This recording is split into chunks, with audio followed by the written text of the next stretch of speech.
Thanks, Nicholas. Good morning, ladies and gentlemen. I'd like to welcome you all here and those that are joining us online as well. It's a pleasure to be able to present to you.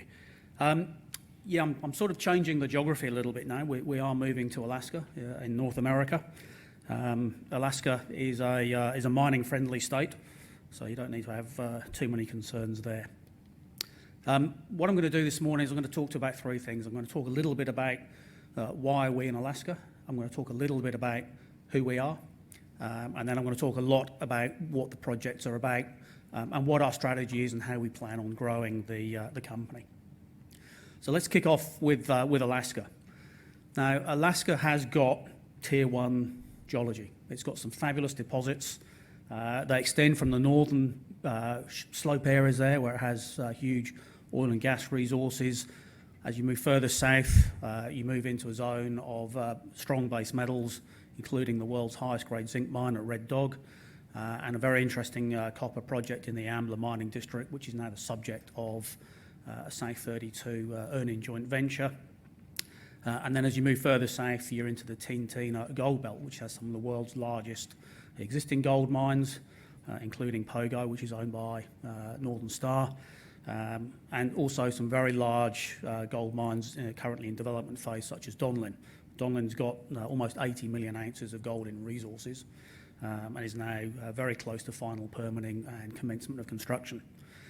And then as you move further south, you're into part of the world-class porphyry copper belt, which extends all the way from Alaska through then into British Columbia and the Yukon, and then on into mainland US, Central and Southern America, part of that Pacific Rim of Fire. So we're in the land of giants. That's not the only reason we like it. The other reason is it's grossly underexplored by comparison with other Tier 1 jurisdictions in the world. A good example being Western Australia, around Kalgoorlie, for example. Clearly a Tier 1 jurisdiction, but generally very well explored in the top 50 to 100 metres. And so most of the new discoveries are being made either extensions of existing mines or deeper. And that does add time and cost to your exploration effort. In Alaska, what hurts us to some extent is seasonality and remoteness.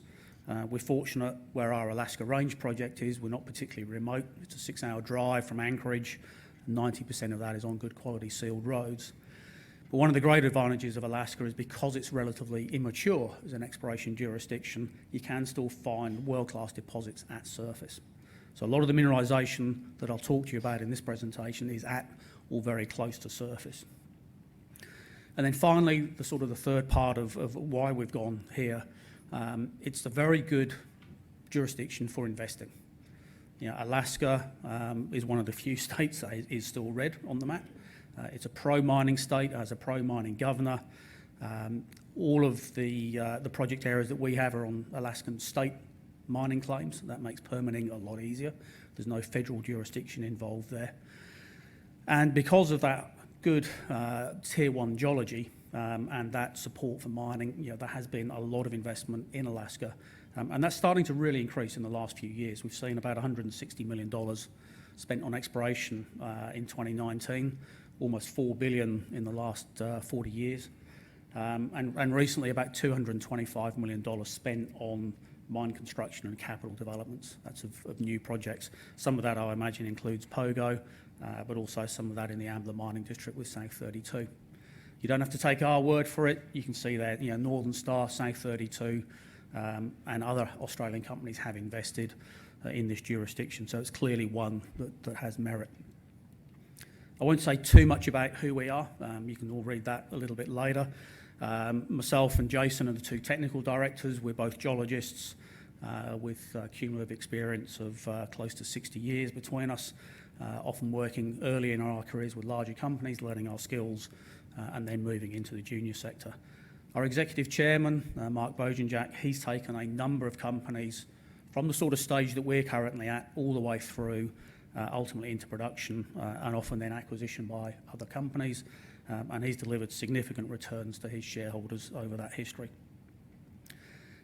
We do have a very strong share register. We have a number of large funds on our register. Management are incentivised. We have all invested in this company. We also have one large mining company, Lundin Mining Corporation, as a shareholder. They actually came on board with us last year to explore for porphyry coppers with us and have stayed as a major shareholder after that program was concluded. You can see we're quite tightly held. The top 20 shareholders own about 65% of the company. Okay, let's now sort of focus a little bit on the projects themselves. So this map shows an outline of the Alaska Range project. It has two components. The northern component outlined there in dark blue is the Stellar project. We own that 100%. Within that is the Zackly Au-Cu, the resource of 3.5 million tonnes at 1.2% copper and 2 grams per tonne gold and 14 grams per tonne silver. The southern block of claims there, the Caribou Dome project, we are earning into that through an earn-in joint venture. We can earn up to 80% of the Caribou Dome block and up to 90% of the Senator block. Now, Caribou Dome has an existing JORC resource of nearly 3 million tonnes at just over 3% copper. That's a similar style of deposit to those that Carl referred to earlier today. It's a VMS deposit. There is definitely upside there. It has some geometrical complexity, but it has high grades and has a number of untested targets that warrant follow-up. And then the Zackly resource there also is something we've focused on, particularly this year in drilling. I'll go through some of those results and show you where we think the upside is there. And then one of the main takeaways from here is the colours you see in the background there are actually, it's copper anomalism in soil sampling. And I'll draw your attention to the northern area there where there is one very large copper anomaly, which is about 11 kilometres long, 6 kilometres across, and we're in a porphyry copper belt. In fact, we're in the world's most heavily endowed porphyry copper belt. So we think the porphyry potential here is actually superb. Zackly is important because it's a style of deposit that you find on the edges of porphyry districts. It's what geologists call a skarn. Skarns form when fluids from porphyry deposits mix with and react with limestones. And that's exactly what we have at Zackly. And then really the proof of the pudding was last year, working with Lundin Mining Corporation, we did put one drill hole into Mars, which is a satellite copper anomaly there, and that hole has intersected over 100 metres of clear porphyry copper style mineralisation. So that's something that ultimately we want to follow up on. In terms of strategy to grow the company, we're a small junior. We've got a market cap of $15 to $20 million. There's only so much that we can do. What we plan to do is use shareholder funds to explore and increase the size of the two small but high-grade deposits. So Zackly, which we own 100%, and then Caribou Dome as part of our earn-in on Caribou Dome. The reason we want to do Caribou Dome, it's relatively small, but it is high-grade, and there is a core position there which may be open pittable, almost 1 million tonnes at 4.5% copper. And that's something that could be trucked some considerable distance and may be part of a satellite operation to a larger operation at Zackly. So Zackly that we focused on in the last few years. I'll go through those results in the next 3 or 4 slides. And then the second part of our strategy is to fund the porphyry exploration by bringing in a major mining house that has porphyry experience and has deep pockets. The reasons for that, whilst we're very confident that there are porphyries there, is they're large, we're in a relatively mountainous area, and it's expensive exploration. So it's something that really requires commitment of $5 to $10 million a year for at least a 3-year period to unlock that potential. And that's something that's a little bit difficult for us with a market cap of $15 to $20 million.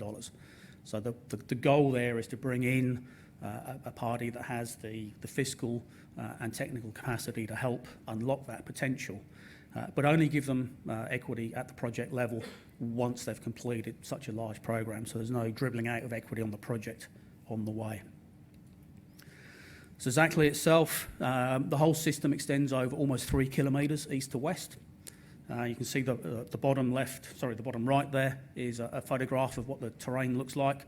The Zackly deposit extends obliquely across that image, and you can see the coloured hills in the background. That is the Mars porphyry copper deposit with outcrop of alteration and some mineralisation. The long section above that, that's looking from south to north. In the west is the known resource, 3.5 million tonnes, 2 grams per tonne gold, 1.2% copper. That extends from surface to depths of about 400 metres. It's still open at depth and it's still open along strike.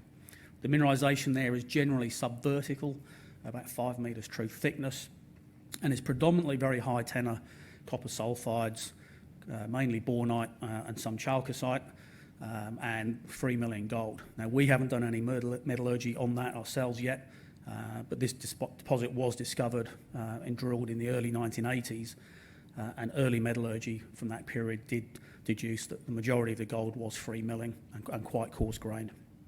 So that's something we want to follow up on with some metallurgy test work ourselves later this year. What we've found is as you move further east in the Zackly system, there's very little drilling below 40 to 50 metres depth, apart from some drilling that we did in late 2018, and that intersected some very high-grade hits at our Zackly East area. 2 holes, each one about 50 metres at 3 grams per tonne gold, almost from surface. And that's been the focus of our work this year, is to do more drilling around those intersections at that Zackly East resource. Now, this is now a plan view. The image in the background is ultra-high resolution magnetic data that was collected using a drone earlier this season. We've processed that up. I've shown all of the drill holes on there, and the red line on the left-hand side there is the projection of that Zackly main skarn deposit to surface. It's about 1 kilometre long, and you can see that it is spatially associated with a very strong gradient in the magnetic data. And as we follow that magnetic gradient further to the east, there are other drill holes with very good intersections. You can see holes 23 and 25 there, with between sort of 9 and 15 metres at anywhere from 2.5 to 3% copper and 2.5 to 3 grams per tonne gold. And as we move further to the east, we had our 2018 intersections in holes 20, 21 and 24. As I said, 2 holes there with 50 metres at 3 grams per tonne gold. And the follow-up work that we've done this year is now starting to unlock that position. What the data has also shown is there are at least 2 kilometres of untested strike length of that very high magnetic gradient to the immediate north and east of this year's drilling. This is just zooming in a little bit on that. You can see some of the numbers there. We've had good intersections following up to the immediate east of the discovery holes 20 and 24. And unfortunately, like many of the previous presenters today, we are also at the mercy of assay laboratories who are taking, on average, 8 to 10 weeks at the moment to turn samples round. And that's largely a result of COVID restrictions in the number of people that they can have in the prep labs, certainly in our case in Alaska. As you can see from here, we've only had drill results so far for 6 out of 23 holes. So we've got assay results expected for another 17 holes. We expect some of those to come through in the next 2 to 3 weeks, and then the rest probably another 2 to 3 weeks after that. And they include assays on some of these holes drilled right into some of these very intense magnetic gradients, which have had thick intersections of skarn mineralisation, in some cases with massive iron and copper sulphides. We've no idea what the gold grades are going to be, but clearly there's going to be some copper in there. But obviously we need those assays to indicate exactly what it is.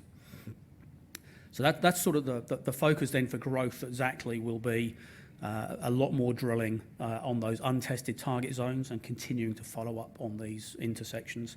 We're already planning a 10,000 metre drill program for execution in the next field season. Just a little bit about Caribou Dome. I'm not going to go through the detail there. Simply to say it's high grade, some spectacular copper intersections there from historical drilling, including sort of 18 metres at 9% copper, 12 metres at 6% copper. Again, open at depth and open along strike, and that requires further drilling. The image here on the left is IP data. The image on the right is copper in soil sampling. And there are a large number of IP anomalies which have copper anomalism associated with them, which have not yet been drilled. So there's clearly further follow-up work that is required here. And then finally, the porphyry potential. Just going back to that geochemistry, I've just added on top of the copper image in the background the outlines of gold, molybdenum, arsenic and silver, which are your typical porphyry pathfinders. And we have overlapping anomalism at Mars, Gemini and Jupiter. Jupiter possibly being a source for the skarn mineralisation at Zackly. Gemini having some high-grade rock chips, but no further follow-up. And then Mars with the one single drill hole that we put in last year, which intersected 102 metres at 0.2% copper and 0.1 gram gold in potassic alteration at the bottom of the hole, not though having intersected the intrusion that caused that mineralisation. So we know it's porphyry-style mineralisation. We know we're getting close to the core because we're getting potassic alteration, but we haven't yet hit the main zone of mineralisation there. That hole unfortunately ended in mineralisation when the field season ended in 2019. So that requires to be followed up. But as I mentioned before, the strategy there is to bring in a major mining house to help us work through the porphyry exploration. So that pretty much covers it. We have what we believe are really exciting prospects in Tier 1 copper and gold country. It's a good place to invest. It's one of the top 5 mining jurisdictions in the world. We've got a very clear strategy. We've got a very supportive shareholder base, and we look forward to growing this over the next 2 to 3 years, and look forward to keeping you informed. So thank you very much for your time.